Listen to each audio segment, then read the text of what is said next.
January 6th of 1961. About 5 in the evening. I was at work and I was just getting myself ready. I was going to join some friends outside. We were going to go to dinner. So I left the office, my father's company. I left his office. And I walked outside, greeted my friends. And just at that moment, I had an impulse. It totally surprised me. I told my friends, I said, hang on just a second, there's something I gotta do. I walked back into the office, back to my desk, I pulled out the yellow pages, opened up under airlines, closed my eyes, dropped my finger, and it was on United Airlines. I picked up the phone and called United. Can I help you? Yeah, I'd like to take a flight. Where would you like to go? I wasn't sure. I heard about 2 cities that were interesting. One was Denver and one was San Francisco. So I said, San Francisco. They said, fine. What date? January 21st. I said, very good. What time would you like to leave? I said, how about the evening? They said, fine. We have flights at 5, 7, 9, and 9. And I said, I'll go at 7. I made the reservation, gave my charge card, went out and joined my friends. And that, friends, is how I relocated to San Francisco. This was a very interesting experience for me because I was not used to being impulsive. I was used to making decisions on evidence-based data. You looked at the fact, you stepped back, you were logical, you were objective, you chose the most important thing based on common sense. That wasn't common sense, that was an impulse. And I'll tell you, it saved my life. If I hadn't left, I would have ended up in my father's catalog business where I just started to work. I would have married some local girl and had the requisite 2 dogs and 2 kids, or 1 dog and 2 kids, however it works out. And about this time, I would be a member of a country club somewhere, playing golf, and kind of going off to pasture. And I would have died, but I didn't do that. I came out here. Now, I am not saying that you should leap after every impulse that you have. Quite the contrary. There are 2 kinds of impulses. There are the impulses that shout at you. For example, around Memorial Day, you get the advertising supplements, right? Mervyn's, Macy's, Circuit City, I want to buy it all. So don't follow those impulses or you won't have any money left. Those aren't the impulses I'm talking about. I'm talking about the impulses that come at you out of the blue. You're not even thinking about anything, and all of a sudden, there is an impulse. About a year ago, I was walking down 24th Street, and I was just passing the corner of Sanchez, and there's a liquor store there, and I had an impulse to go in and buy one of those scratchers. I played the scratchers a few times when they first came out, and I did okay, I guess, but I thought, I don't want to deal with that. I hadn't thought about playing scratchers for like 3 or 4 years.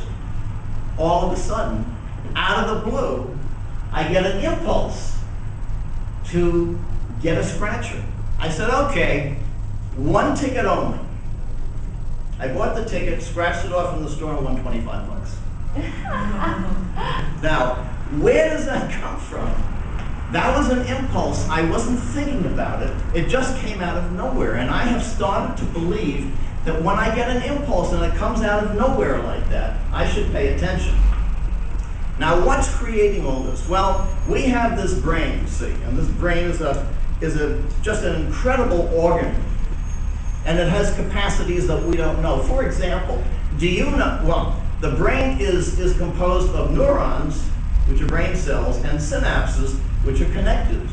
Do you know how many neurons you have in your brain if you're typical?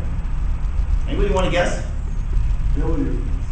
100 billion neurons. 100 billion neurons. You may have known this. I knew it was a high number. Now, how many synapses do you have? How many connectors? I'll bet you don't know this. 100 trillion synapses. Now, do you know how big 100 trillion is? If you took a dollar bill, in fact, if you took $100 trillion and laid them end to end, it would take you from here to the sun and back 50 times. That's 100 trillion. And that's what's sitting right between your ears. So, the brain is pretty amazing. And I just want to share with you some of the amazing things that I've seen. One of them you probably read in the newspaper. You read about this woman who has perfect experiential memory. She was in the paper, she was on TV. She is able to remember literally everything that has happened to her since the age of 11. So if you said, her name was Jill. Jill, can you tell me what was going on December 7th of 1983?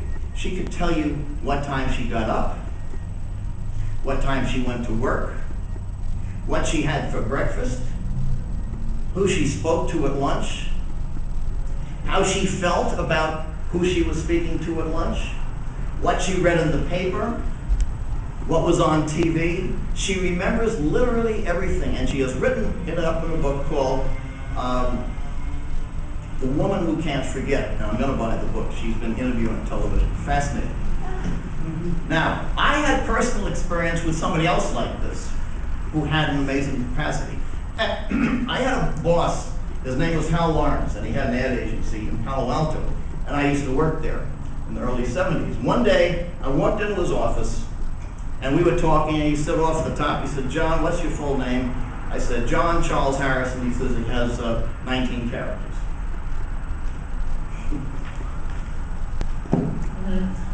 I said, "Hal, you're right.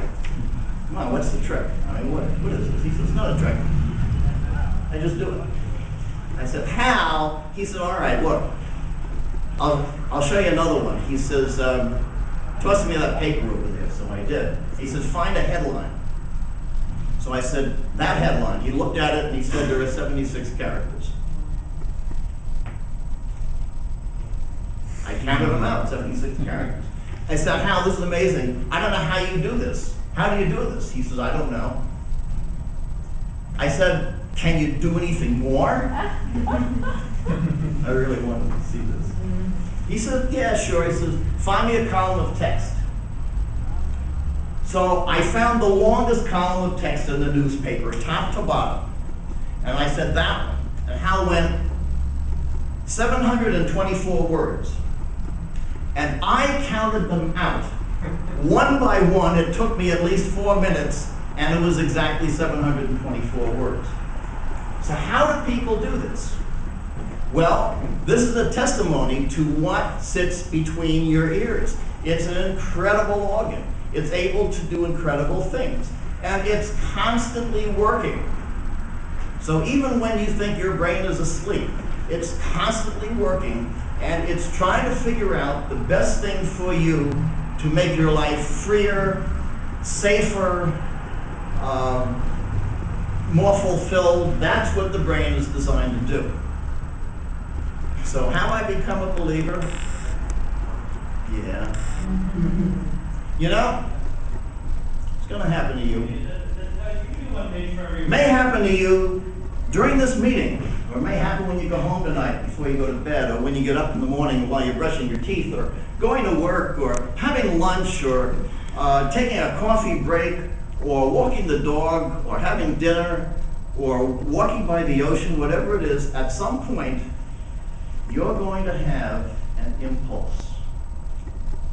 And it's going to come out of the blue. My question to you is,